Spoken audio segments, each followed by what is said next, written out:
বং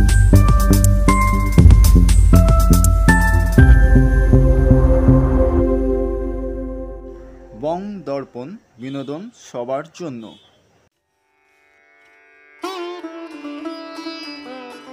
হ্যাঁ, নমস্কার। আমার নাম হলো কৌশিক গুপ্ত। আমি একটু ছবি আঁকাআঁকি করি। তো আমি ছবি আঁকার সূত্রে 2-4টে জায়গায় গেছি আর কি, দেশের বাইরেও গেছি, ইউরোপেও গেছি। তো সেখানে দেখেছি এরকম আর্টিস্ট রেসিডেন্সিতে অনেকের সাথে পরিচয় হওয়ার পর অন্যান্য শিল্পীরা তারা ওর দেশে ছবি পাঠিয়ে তারা প্রদর্শনী করে আর কি। তো আমি সেরকম একটা চেষ্টা এখানে করেছি আর কি। এখানে যারা আছে, বিশেষ করে বিদেশ থেকে যারা আছেন, তারা অনেকেই আমার পরিচিত। তো তাদেরকে নিয়ে একটা সম্মেলক প্রদর্শনী আমি করেছি, যার নাম কলকাতা ইন্টারন্যাশনাল আর্ট এক্সিবিশন। এটা দ্বিতীয় এডিশন। এর আগে 2016তেও আমি একটা এই জিনিস করেছিলাম, তবে সেটা অন্যত্র, সেটা হয়েছিল আপনার ICCR আর কি, রবীন্দ্রনাথ টেগোর সেন্টার। তো এইবারে এই প্রদর্শনীতে আপনার শিল্পী বিদেশ থেকে এসছেন, 12টি দেশ থেকে শিল্পী এসছেন, পাশাপাশি কলকাতার আর্টিস্টরাও আছেন ভারতের। তো বিদেশ থেকে কারা এসছেন? বিদেশ থেকে আর্টিস্ট এলমার পেনিতিয়ার, অস্ট্রিয়ার। তিনি একজন অত্যন্ত নামকরা শিল্পী। ওনার কাজ এই কাজটা, যেই কাজটার সামনে আমি দাঁড়িয়ে রয়েছি এই মুহূর্তে, এই কাজটি এলমার পেনিতিয়ার। পাশেই দেখুন এই যে কাজটা, এই কাজটা কানাডার একজন শিল্পী ডেভিড রচি, এনার নাম। শুধু তাই নয়, এখানে পাকিস্তানের শিল্পী, ওনারও কাজ রয়েছে, সানিয়া আরিফ। ইনি অনেক আন্তর্জাতিক বিয়েনালে, যেগুলো বেজিং বিয়েনালে বলুন, তারপর ড্যাফেন ইন্টারন্যাশনাল অয়েল পেন্টিং বিয়েনালে, আপনি ইন্টারনেট খুললেই শিল্পী সম্বন্ধে একটা ধারণা পাবেন, তারা ইতিপূর্বে কোথায় কি তারা পার্টিসিপেট করেছে আর কি প্রদর্শনীতে। তো এটা হচ্ছে সানিয়া আরিফ, ওনার কাজ।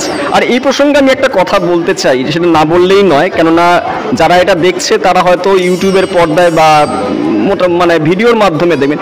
যেই কাজগুলো আমি বলছি এগুলো কিন্তু সব অরিজিনাল ওয়ার্ক, কোনোটা কিন্তু কোনোটাই প্রিন্ট নয় এখানে।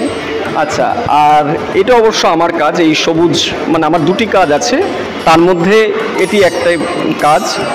আচ্ছা, আমি বিদেশি শিল্পী নিয়েই বলতে চাচ্ছি প্রথমে, আমি সেই জন্যই এখান থেকে সরে আসলাম। ইনি হচ্ছেন, এই কাজটি হচ্ছে ভেরোনিকা ওয়েবারোভা বলে একজন মহিলা শিল্পী, স্লোভাকিয়া, সুদূর স্লোভাকিয়া থেকে ইনি কাজ পাঠিয়েছেন এই প্রদর্শনীতে। এইটাও তিনি এঁকেছেন রঙের মাধ্যমে। আবার পাশাপাশি এই কাজটি, এটাও এই একই শিল্পীরই, অর্থাৎ ভেরোনিকা ওয়েবারোভা, ওনারই কাজ। এটা উনি পেন্সিল ড্রয়িং করেছেন, খুবই কি বলবো, খুব স্কিলফুল কাজ। একটা মুন্সিয়ানার ছাপ আছে তার কাজের মধ্যে, দেখলেই বোঝা যায়। আচ্ছা, এই কাজটা হচ্ছে শ্রীলঙ্কার শিল্পী, এনার নাম হচ্ছে মালিকা সঞ্জীবা শিল্পী। হ্যাঁ, তো উনি এই কাজটি করেছেন। এটা সম্ভবত ওনার একটু আগের কাজ।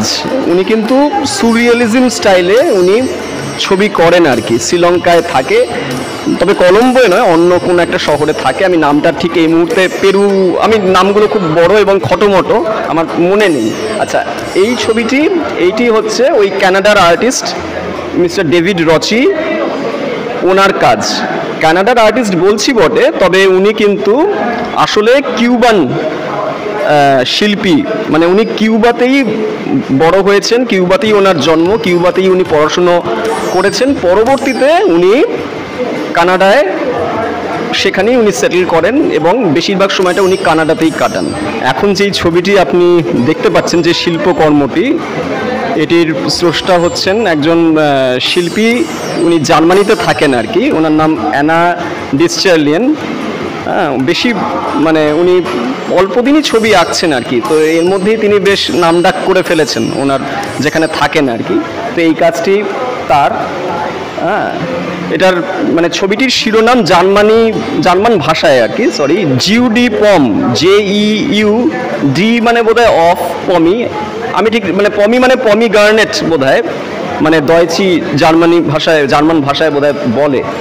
তো এই কাজটা ওনার, এবং এই কাজটি এটাও তার, আমার এই মুহূর্তে শিরোনামটা মনে পড়ছে না। আচ্ছা, আবার এই কাজটা, এটা আমার কাজ, এই কাজটা, এটা একটা এমনি পিক্টোরিয়াল কম্পোজিশন, আমি বছর দুয়েক আগে করেছিলাম করোনার সময়, সেই সময় এই কাজটা আমার করা। আর আগে একটা কাজ তো দেখালামই। এই কাজটি ফরাসি শিল্পী মিরিয়াম রমেরো লেরয়, ইনি প্যারিসের নাগরিক, ফ্রেঞ্চ আর্টিস্ট, ওনার কাজ এই কাজটি। শিরোনাম আমার মনে পড়ছে না এই মুহূর্তে, কেন ফরাসি ভাষায় শিরোনাম তিনি রেখেছেন। তবে ফরাসি শিল্পী হলেও এনার বড় হওয়া, জন্ম সেটা কিন্তু সুদূর ক্যারাকাস শহরে, ভেনিজুয়েলার। পরবর্তীতে উনি প্যারিসে এসছেন, যেরকম অনেক শিল্পী এসে থাকেন অন্যান্য দেশ থেকে, উনিও তাই এসছিলেন।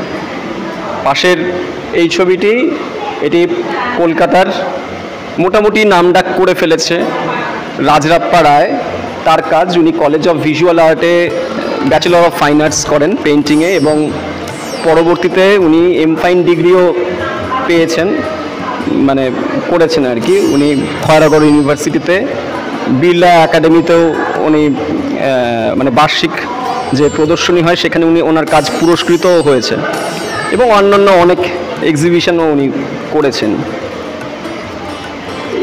এগুলোও তার কাজ, মানে রাজরাপ্পা রায়ের ওই একটা দুটো, এটি তৃতীয়, এটি শিলা বিশ্বাস, এটা ওনার কাজ, উনি করেছেন। বিমূর্ত শিল্প রচনায় উনি মানে ওনাকে বেশি আকর্ষণ করে, বিমূর্ত, সবই বিমূর্ত কাজ এখানে করেছেন, এটাও তাই। এই যে কাজগুলো একটু বেশ একটু কার্টুন ধর্মী এবং একটু মজার, একটু একটা শিশু সুলভ একটা ব্যাপার আছে, এবং সেটাই এই কাজটার মানে বৈশিষ্ট্য আর কি। তো এগুলো কৃষ্ণশীল শিল্পী, ওনার শিল্পী এই মুহূর্তে এখানে নেই, মানে কলকাতায় উনি নেই, উনি রাজস্থানে থাকেন আর কি। সেখানে উনি শিক্ষকতা করেন একটি স্কুলে, পাশাপাশি নিরলসভাবে উনি ছবি আঁকেন, এবং ছবি আঁকার মধ্যে তার পরীক্ষা নিরীক্ষাটা অনেকটাই, তার পরীক্ষা নিরীক্ষা মানে জুড়ে থাকে আর কি। গতানুগতিকতার বাইরে গিয়ে নতুন কিছু করার একটা প্রচেষ্টা তার কাজের মধ্যে আমি দেখেছি। তো এই কাজগুলি বেশ অনেক কটা কাজই আছে, কাজগুলি ছোট বটে, কিন্তু কাজগুলো কিন্তু শক্তিশালী কাজ, মানে সহজেই দৃষ্টি আকর্ষণ করে, নান্দনিকতার ছোঁয়া আছে কাজগুলির মধ্যে। এগুলি সবই ওনার কাজ। যে ছবিটি আপনারা দেখতে পাচ্ছেন, এটি চৈনিক শিল্পী, উনি বেজিংয়ে থাকেন, এবং মানে চীনে মানে প্রথম সারির, মানে পিপলস রিপাবলিক অফ চায়না গঠিত হওয়ার পর উনি প্রথম 60 জন শিল্পীর মধ্যে উনি আসেন আর কি। চাইনিজ আর্টিস্ট অ্যাওয়ার্ড, যেটা চীনে প্রতি 5 বছর অন্তর দেওয়া হয়, এবং এই মুহূর্তে 2020 সাল অবধি, সম্ভবত না, মোটামুটি হয়তো তাই, ওনার মানে আমি দেখেছি 185 জন এই বিরল সম্মান পেয়েছেন। তাদের মধ্যে ওয়াং কুইজুন, WANGQIJUN শিল্পী, ওনার কাজ, এই কাজটি অনেক বড় বড় এক্সিবিশনে উনি করেছেন, সারা পৃথিবীতেই ওনার কাজ মোটামুটি প্রদর্শিত হয়েছে, আলাদা করে কিছু সত্যি বলার নেই। এই দুটি শিল্পকর্ম, এই যে চৌকো স্কোয়ার শেপ দেখছেন, এটির শিল্পী আফসানা আফরোজা খান, বাংলাদেশের শিল্পী। উনি এই দুটি কাজ এই কলকাতা ইন্টারন্যাশনাল আর্ট এক্সিবিশনে উনি এই দুটো কাজের মাধ্যমে উনি অংশ নিয়েছেন। হ্যাঁ, তো উনি ছবি আঁকেন, প্রদর্শনীও করেন। এই কাজটি ইনি ফরাসি শিল্পী, দুজন ফরাসি শিল্পী আছে, আগে একজন বললাম মিরিয়াম রমেরো লেরয়, আর এনার নাম হচ্ছে সোফি তেদেসচি। ওনার কাজ এটি শিরোনাম আমার সত্যি এই মুহূর্তে মনে পড়ছে না। ইনি মানে অনেকটা সময় ইনি চীন দেশে পড়াশুনো করেছেন ছবির ব্যাপার নিয়ে, এবং চীনেই তার বেশিরভাগ প্রদর্শনী হয়েছে মানে এখন অবধি।